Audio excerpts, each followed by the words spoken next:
You see, that is why over there in Mesopotamia, Samuel Haynes stepped forward and played such a critically important role assisting the chaplain of the regiment and the soldiers in Basra. Haynes had had his training in this the Wesleyan Old Boys Brigade Association. Now, I don't want to venture an opinion except to say that as a student of history and as a student of politics, it seems to me that an important part of the modern political history of Belize traces its roots back to this group. Now, given the tension, as we shall see, between the Wesleyans and the Catholics in this community,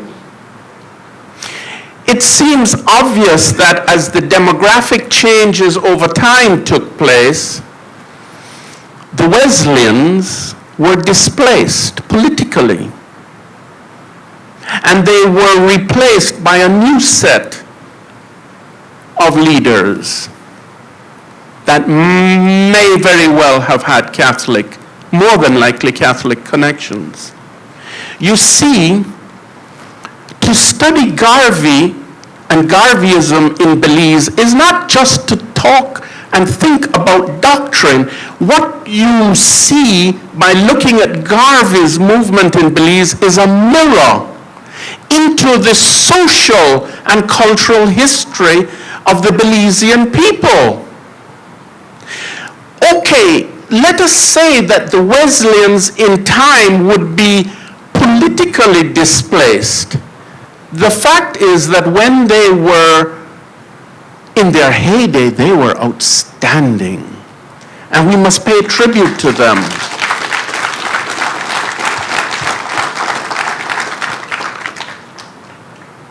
I dare say, are the Wesleyan people here in Belize City aware of this history? You are? Okay. Well, the next time I come back to Belize, I would like to ask you to arrange for me to speak to the Wesleyans.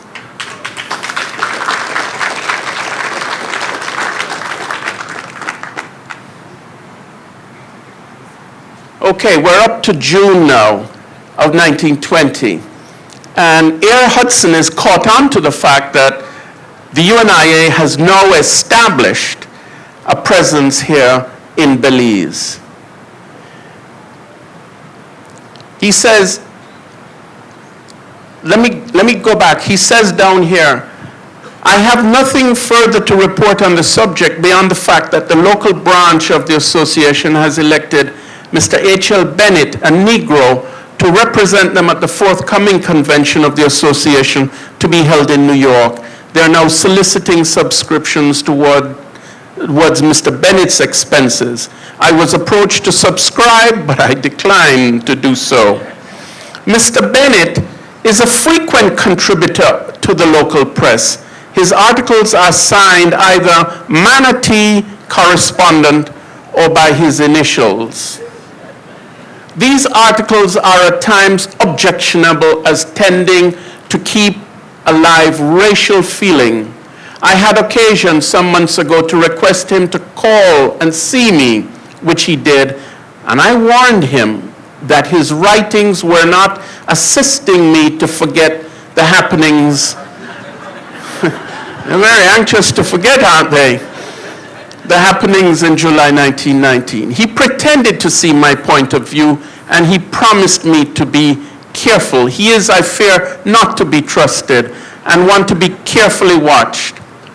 Mr. S.A. Haynes has resigned his temporary post in the public service. S.A. Haynes was a civil servant here in Belize, you know, and is now touring the country in the interests of the association. He is also a, quote, snake in the grass.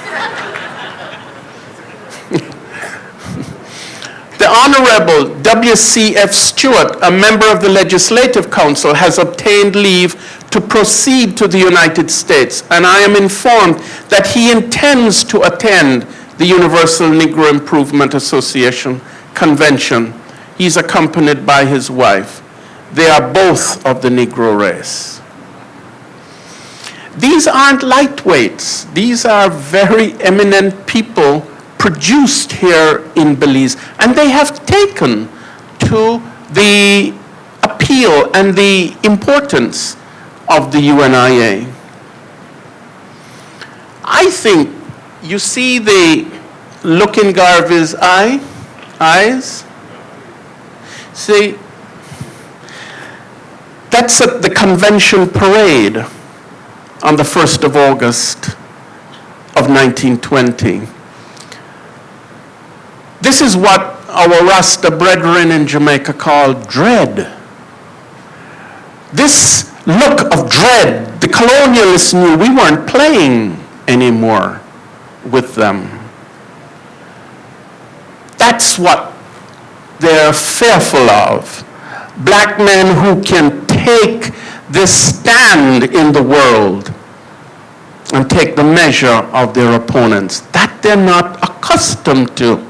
And that's the convention parade that these Belizeans are going to New York to attend.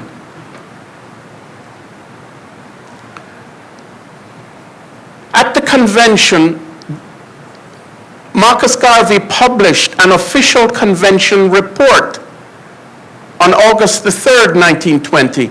And here is a section of the report entitled Education in British Honduras.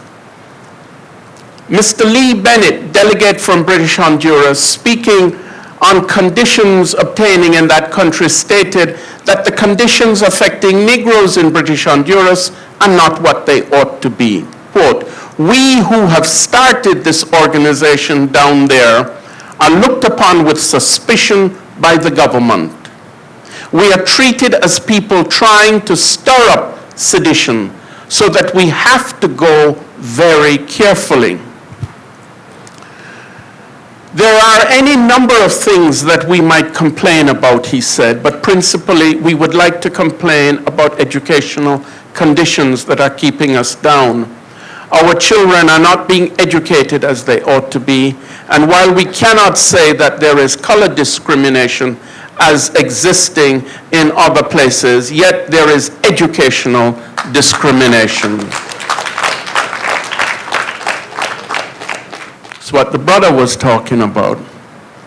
That, in brief, is the condition of affairs in British Honduras.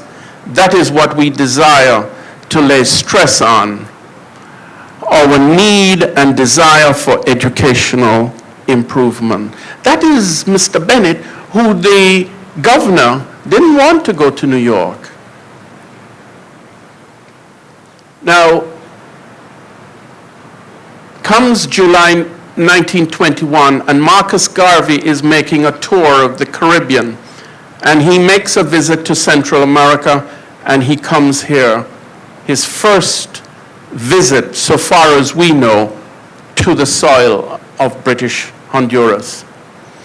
In confirmation of my telephone message, I have the honor to report that Mr. Marcus Garvey landed at about 4:30 p.m. from the Canadian Fisher. He was accompanied by Mr. and Mrs. Jakes, Miss Davis, and Mr. M. Gainier.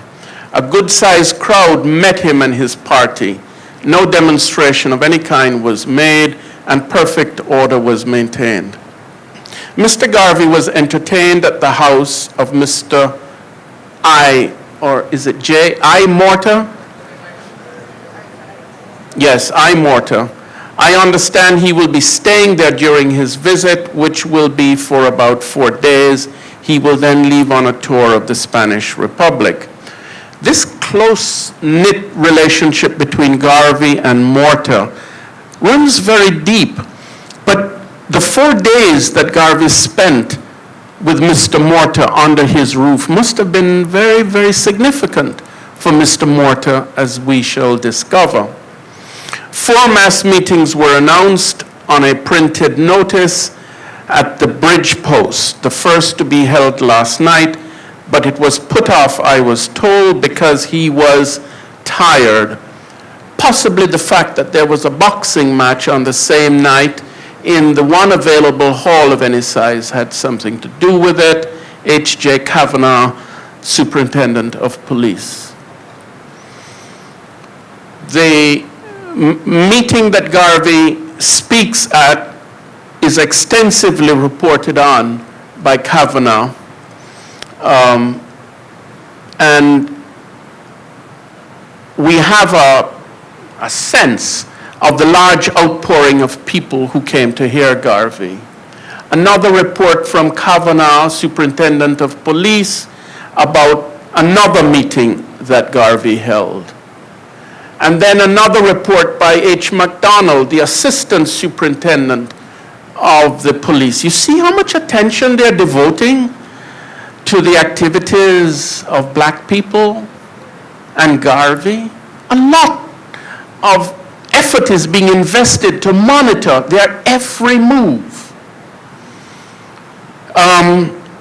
S.A. Haynes then rendered a most, at this meeting, S.A. Haynes then rendered a most inspiring address and was very applauded. He advocated most strongly the political, economic, and social standing of the black peoples and establishment of a black kingdom of Liberia with an even greater spirit than he fought in the European War. Would he fight for the attainment of the black cause, the oppression of the Negro he had personally experienced and would never cease to publicly express his views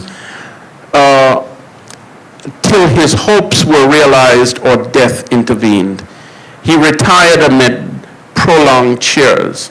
Undoubtedly, Haynes's head was full of the racial question, and throughout his suggestions and insinuations were couched in, and although his suggestions and insinuations were couched in diplomacy, the theme could not be misunderstood. Now, Haynes is going, because of the impact that Haynes had on Garvey at those meetings, EAL, initial EAL in the Clarion says, an honor conferred on the colony. Mr. Marcus Garvey has traveled through the vast United States, Canada, and the West Indies, and on returning from these places, he has always left with the same party which has accompanied him from New York. British Honduras is up to now the last place Mr. Garvey has visited, and in coming here, he has made a discovery, a wonderful discovery.